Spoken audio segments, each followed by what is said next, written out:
Salutare internet și bine v-am regăsit pe canalul nostru de YouTube. De la sisteme de gaming trecem către partea audio a tehnologiei și anume boxe portabile. Și cum mi-a venit ideea aceasta? E bine, acest JBL Go 1 pe care eu îl am de ceva vreme ar cam trebui pensionat. Nu se mai aude atât de bine, chiar dacă pentru vremea lui s-a auzit extraordinar. Pe piață au apărut mai multe dispozitive și upgradate și dispozitive noi care au o calitate audio ceva mai bună pe Bluetooth. Astăzi vom vorbi despre 3 boxe tot de la JBL și în cazul în care vreți să auziți sau vreți să vedeți mai mult conținut cu și despre echipamente audio, căști, microfoane sau mai știu eu ce, orice altceva audio, lăsați în secțiunea de comentarii de mai jos, iar până atunci hai să vedem despre ce vom vorbi astăzi. JBL Clip 3, pentru că 1 și 2 deja sunt vechi, JBL Flip 4, pentru că se aude foarte bine pentru prețul lui, și JBL Extreme, care nu e chiar atât de extrem.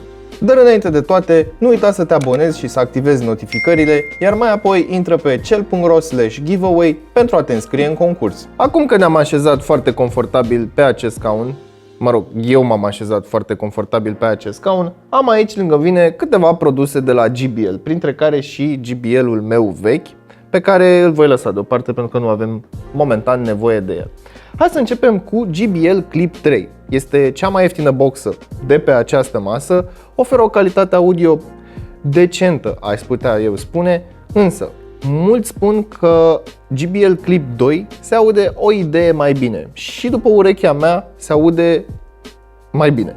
Deci aveau dreptate oamenii, însă avantajul acesteia, spre deosebire de Clip 2, este faptul că ține 10 ore, este rezistentă la apă, nu aș recomanda să o bagi în apă și să o scoți din apă, dar în cazul în care te prinde ploaia nu vei avea absolut nicio problemă.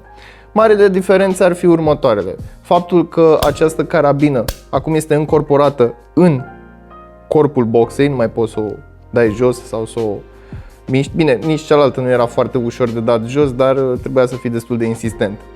Și nu mai avem nici cablul auxiliar încorporat. Așadar, avem doar Bluetooth și în cazul în care ai nevoie să conectezi pe auxiliar, desfaci acest slot și ai acolo mufa jack audio 3.5 alături de mufa micro USB folosită pentru încărcare. Ce-mi place foarte mult la această boxă este portabilitatea ei. Are undeva în jur de 200 și un pic de grame. Practic e un pic mai grea decât o doză de suc, o poți agăța absolut oriunde și are o carabină destul de rezistentă. Însă, calitatea audio nu este atât de satisfăcătoare cum ar fi Extreme sau, bineînțeles, Flip 4. Dar vom vorbi despre acelea imediat. În cazul în care sunteți interesați și de ambalaj, este un ambalaj simplu, este un ambalaj din plastic, absolut nimic premium, dar cui pasă de ambalaj având în vedere că tu iei o boxă să asculți muzică, nu să vezi cât de bine este ambalată. Dar, în ceea ce privește calitatea, este o boxă foarte portabilă, foarte ușoară și foarte flexibilă în ceea ce privește performanța ei. Însă, calitatea audio, nu spun că e proastă, dar nu are atât de mult bas. De ce? Pentru că, evident, nu au avut cum să implementeze acest lucru într-un pachet atât de micuț și atât de subțire. Așadar, în cazul în care ai nevoie de o boxă pe care să o iei de colo-colo, să o agăți la pantalon sau să o agăți de ghiozdan sau să o agăți absolut oriunde ai nevoie de sunet, muzică sau mai știu eu ce, vrei să vorbești, poți să și vorbești pentru că are și microfon. Din punctul meu de vedere, acesta ar fi go-to. De ce? Pentru că este rezistentă și am văzut foarte multe clipuri pe internet și prieteni care au această boxă. A fost torturată, scăpată pe jos, scăpată și prin praf și a supraviețuit. Însă acelea au fost niște cazuri fericite, nu recomand să o scapi pe jos, nu recomand să o prăfuiești și bineînțeles nu recomand nici măcar să o uzi.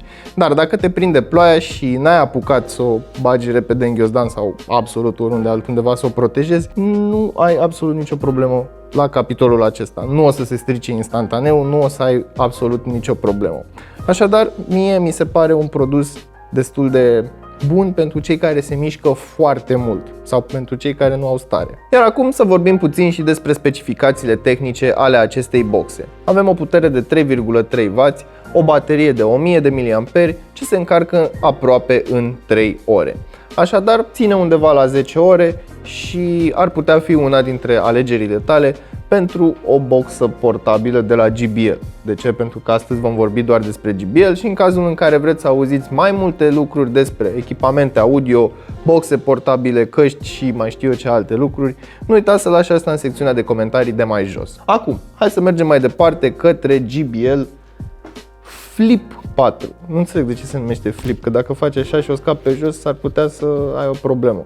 JBL Flip 4, o boxă ceva mai mare cu o greutate de aproximativ 500 de grame sau aproximativ cât o sticlă la jumătate de suc. Nu are piciorușe, așadar poți să o pui cum vrei tu pe masă, trebuie doar să ai grijă să nu o rostogolești și să o scapi pe jos.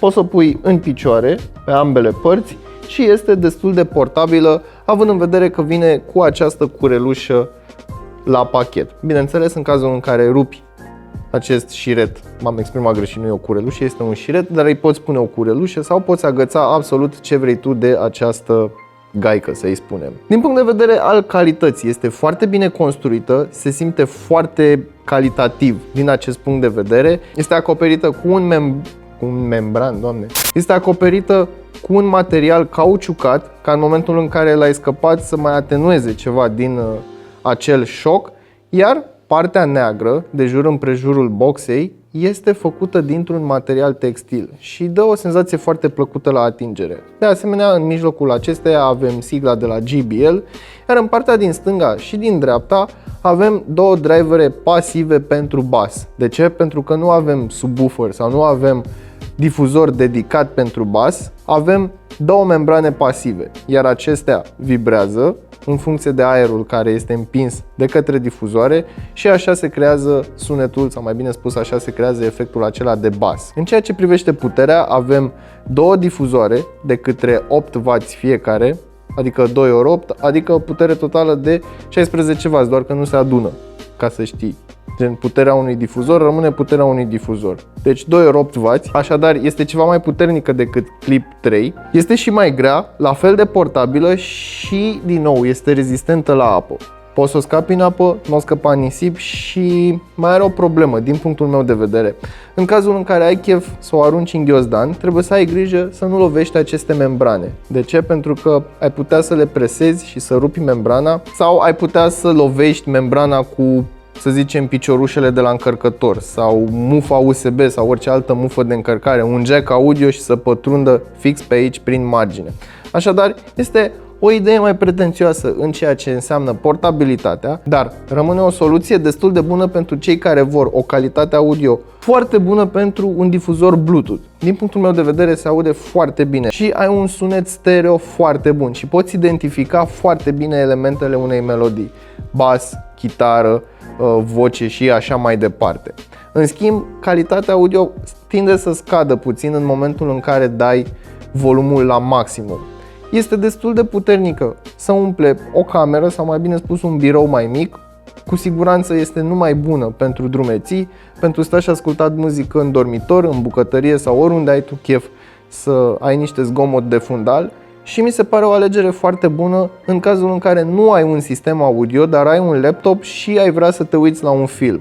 Are o calitate audio numai bună pentru filme, însă trebuie să ții cont de faptul că nu este 5.1 sau 7.1. Este pur și simplu stereo cu o calitate foarte bună. În ceea ce privește autonomia, ține undeva până la 12 ore, iar bateria de 3000 de mAh se încarcă undeva la 3 ore jumătate. Consider că este o alegere foarte bună pentru cei care sunt ceva mai pretențioși. Dar asta nu e tot. Mai avem un buton aici pe spate pentru JBL Connect și vă vom arăta ce face acest buton la finalul clipului. De ce? Pentru că și acest JBL Extreme, care este baban, are exact același buton. În final vorbim și despre JBL Extreme. Și de ce este Extreme? Pentru că este extraordinar de greu, cântărește cam 2 kg sau cât o sticlă de suc la 2 litri, ca să-ți faci o idee așa. Este un mamut de boxă portabilă și, sincer să fiu, având în vedere greutatea, dar și dimensiunea ei, nu știu ce o face atât de portabilă. În schimb, dacă stai să te gândești, calitatea audio oferită de această boxă în raport cu un sistem audio, e bine, este mai portabilă decât un sistem audio. Dar hai să vorbim și despre specificațiile ei. Are două difuzoare de 20W, așadar ai foarte multă putere. Ai o baterie de 10.000 de mAh care se încarcă în 3,5 ore și te ține undeva până pe la 15 ore de muzică. Și dacă te întrebi de ce se încarcă la fel de repede ca asta mai mică, este pentru că are un încărcător imens de 19V, 3 amperi. Așadar, nu știu exact cât de portabilă este, dar se încarcă foarte repede. Și mai are o funcție foarte interesantă, ca să te poți bucura de cei 10.000 de mAh. Iar aceea este următoarea. Are două porturi USB și poți folosi un cablu de încărcare bine mersi. Conectezi aici la mufa USB în spate, iei telefonul care a murit și care nu mai are baterie și tadam, se încarcă. Low battery power, mai aveam doar 16% la telefon, dar se încarcă. Nu se încarcă cu fast charge, dar cel puțin nu-ți moare telefonul. Pe lângă portul de încărcare și bineînțeles mufa pentru jack-ul audio, aici în spate, sub acest fermoar, foarte drăguț pus, avem două porturi USB. Ce poți să vrei mai mult de atât? Cam acestea ar fi cele 3 boxe, dar nu se termină videoclipul aici pentru că va trebui să le și auzim. Vom da play la aceeași melodie cu fiecare boxă pe rând și vă vom lăsa pe voi să luați decizia în ceea ce privește calitatea audio, dar și preferințele voastre muzicale.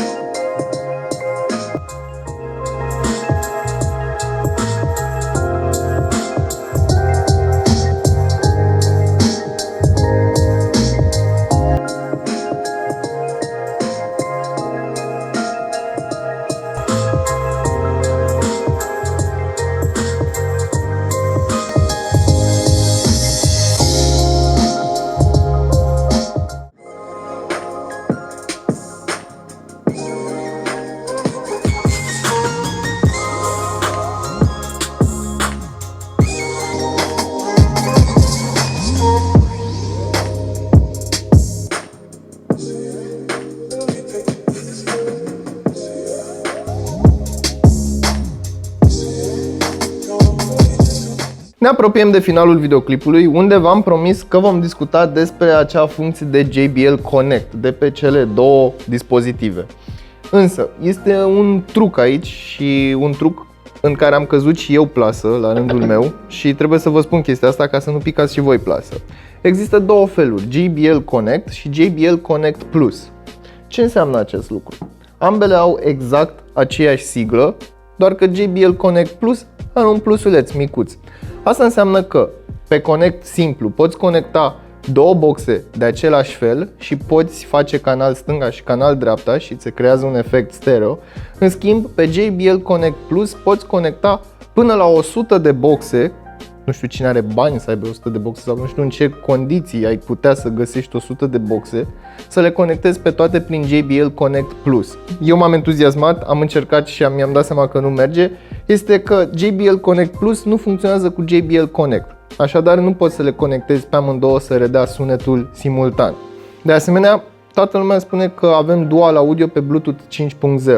Da, Dual Audio funcționează foarte bine pe Samsung, însă are cumva o mică latență, să-i spunem așa. De asemenea, am încercat pe LG-ul meu să le conectez pe amândouă și nu am reușit sub nicio formă. De ce? LG.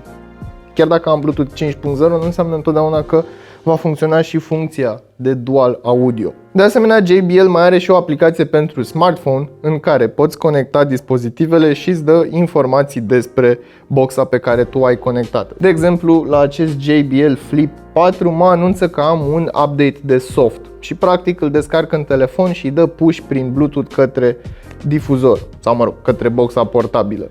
Am citit pe internet, unele aveau bug-uri, altele nu aveau bug-uri, pe unele activau funcția de plus, dar nu mai funcționa cea de connect simplu, ca să folosești semnalul stereo. Este discutabil, unii au pățit asta, unii n-au pățit asta și momentan nu am destul de multe informații cât să dau o informație corectă, în proporție de 100%.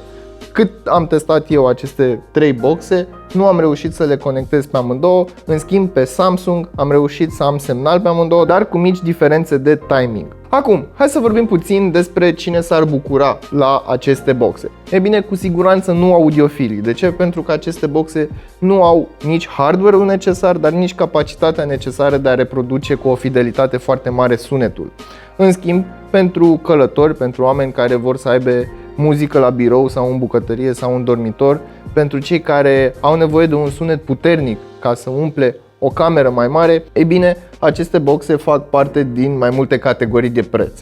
Cea mai ieftină este Clip 3-ul, după care Flip 4 și bineînțeles Extreme-ul. Iar eu le-am ales pe toate sub 1000 de lei. Chiar dacă Extreme 2-ul este ceva mai scump, nu l-am adus în acest videoclip tocmai din acest motiv. Din punctul meu de vedere, cea care păstrează raportul calitate-preț cel mai bine este Flip 4. Are un bas destul de puternic, o calitate audio și mai bine spus o claritate a înaltelor destul de bună, atât pe voci feminine cât și pe voci masculine, și poți să deosebești foarte bine instrumentele.